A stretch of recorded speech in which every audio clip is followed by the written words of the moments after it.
Nama saya itu Arnita Rodelina Turnip. Nah, Turnip itu marga dari keluarga seperti itu. Nah, tapi semenjak saya itu mualaf di IPB diberi nama Alifa Ayudia Hibatillah Inara.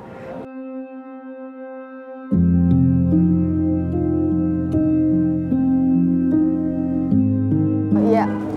Nah, dari kronologinya itu kan saya itu masuk melalui tes untuk ke IPB dari BUD Simalungun. Nah, setelah saya tes di BUD Simalungun dan keluar sebagai pemenang, ada beberapa MOU atau surat pernyataan yang ditandatangani oleh saya dan disepakati oleh pihak Pemkab Simalungun seperti itu.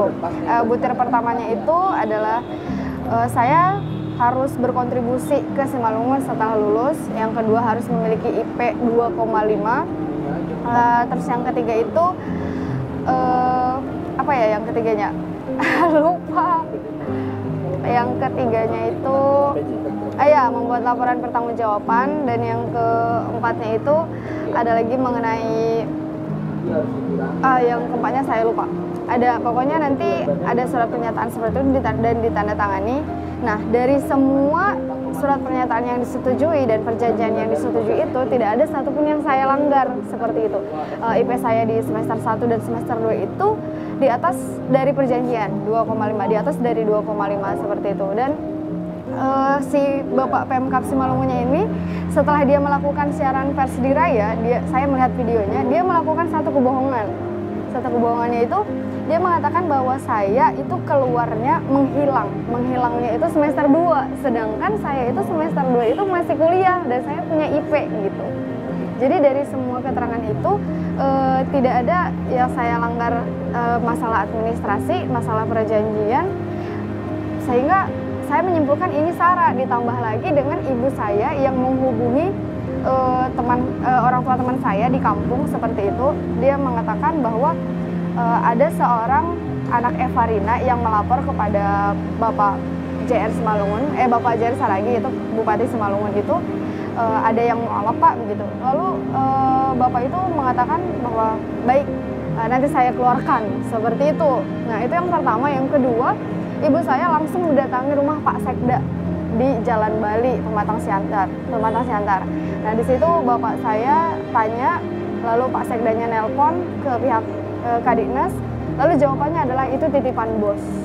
Nah, bos di Simalungun itu adalah Bapak Bupati. Jadi dari semuanya yang terjadi, dari semua syarat-syarat akademis dan administrasi, saya nggak ada bermasalah gitu. Dan semenjak saya pindah ke agama Islam ini, beasiswa saya diputus gitu. Semester 2, semester 1 saya masih dapat. Jadi saya mengklaim ini adalah SARA. Wah, waktu itu saya benar-benar kayak sedih, sempat depresi, sempat frustasi, sempat kayak menyalahkan gitu atas pilihan saya gitu, sempat kayak gara-gara masuk Islam ini saya seperti ini gitu. Tapi di situ masih banyak teman-teman saya yang support, sehingga saya masih bisa melalui semester 2 gitu. Sampai ke semester 3 saya mengikuti perkuliahan, walaupun saya harus pontang-panting buat hidup, saya harus ngajar di SDIT jualan donat gitu. Nah, tapi masih melanjutkan kuliah di semester 3 sampai dengan UTS, sampai UAS saya benar-benar udah nggak sanggup lagi seperti itu. Gimana ya, kalau itu sudah banyak sebenarnya ceritanya. Karena kan saya terlahir dari keluarga yang sebelah pihaknya itu Islam. Ibu saya itu Islam dan menikah pada ayah saya menjadi Kristen gitu. Jadi saya punya tante, pakcik, dan semuanya itu Islam gitu. Dari kecil saya sudah biasa dengan lingkungan Islam, dan pada saat saya di SMA pun saya dimasukkan ke SMA Katolik gitu. Banyak yang biasalah pembanding gitu, seperti Islam itu begini gitu.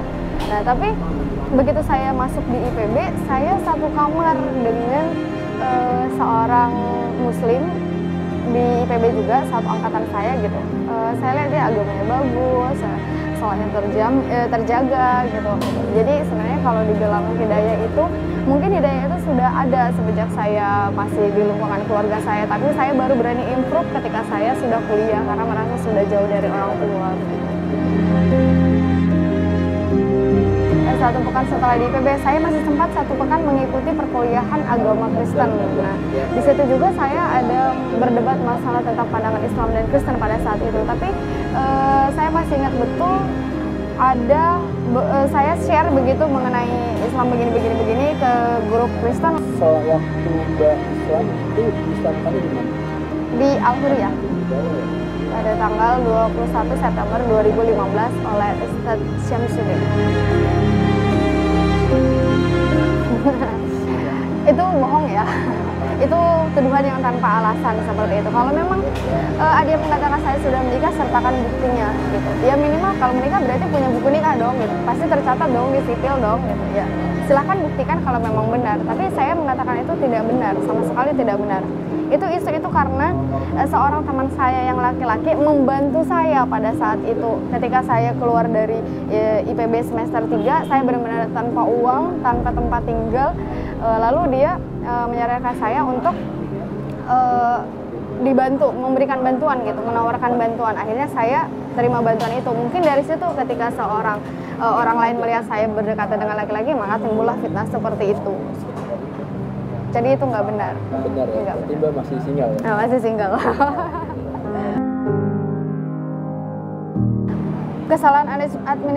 Kesalahan administrasi yang mana dulu gitu? Administrasi apa yang saya salahkan gitu?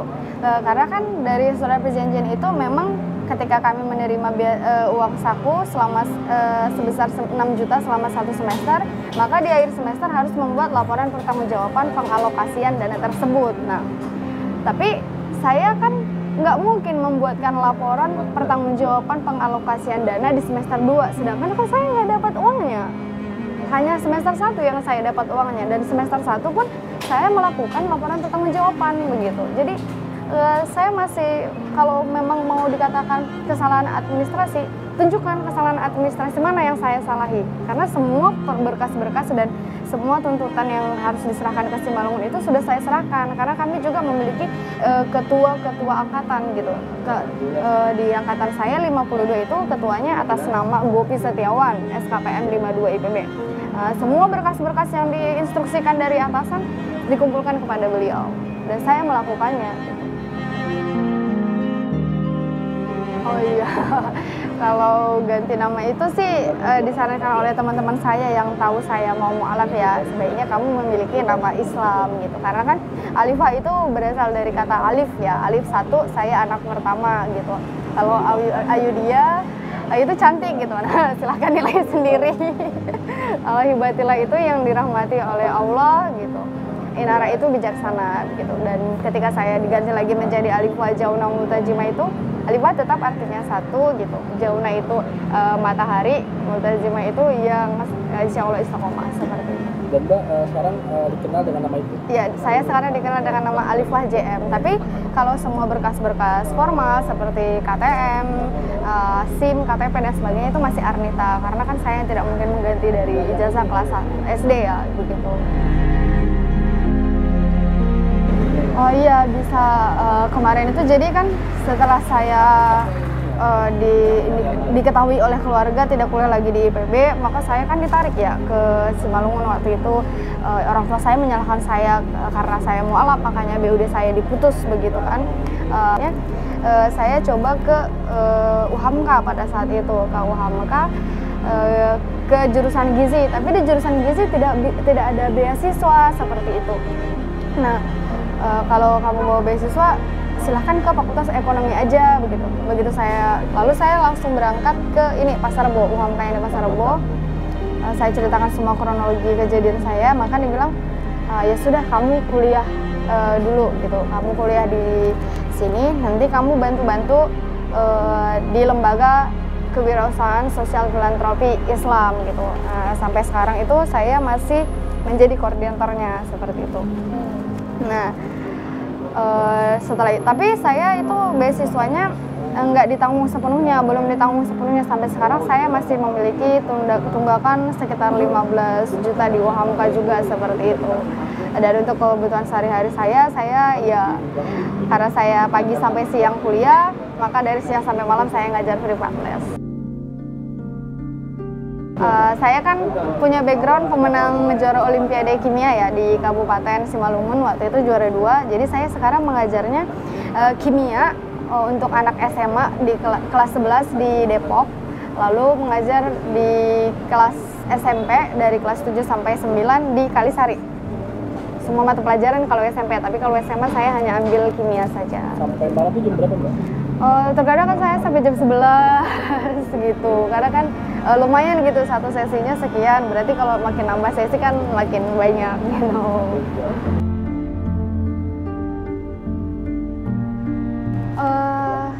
Saya sangat mengharapkan saya kembali ke IPB, bukan karena IPB itu lebih bagus dari UHAMKA, tapi saya merasakan hak saya itu ada di IPB begitu.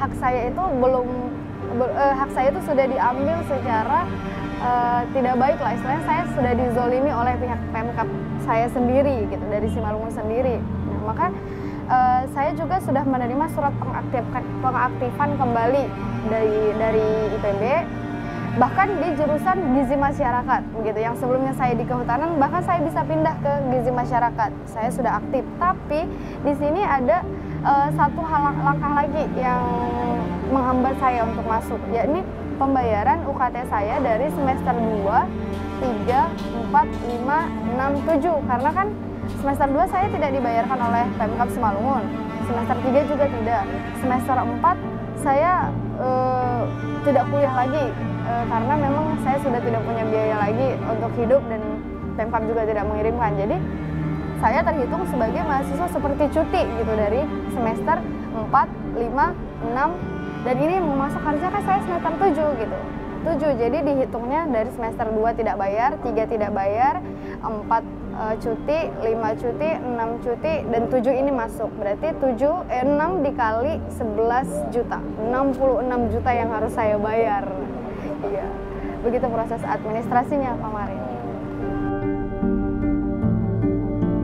Oh, jadi di IPB itu kan semester 1 dan semester 2 ada yang namanya TPB atau PPKU, tingkat persiapan bersama. Jadi pas semester 1 dan 2 kita belum belajar tentang jurusan kita masing-masing gitu, dan kebetulan jurusan kehutanan dan gizi ini mata kuliahnya di semester 1 dan 2 itu beririsan gitu. Jadi ketika saya melanjutkan nanti semester 3 di gizi, itu yang diambil hanya IPK sampai semester 2, yakni 2,71 gitu. Jadi tidak ada halangan sebenarnya. Kalau Mbak lihat 3,48. Cita-cita terbesar saya itu sebenarnya dari kecil itu ingin berkecimpung di bagian kesehatan, bahkan sudah dibuktikan oleh tes psikotes saya sendiri begitu.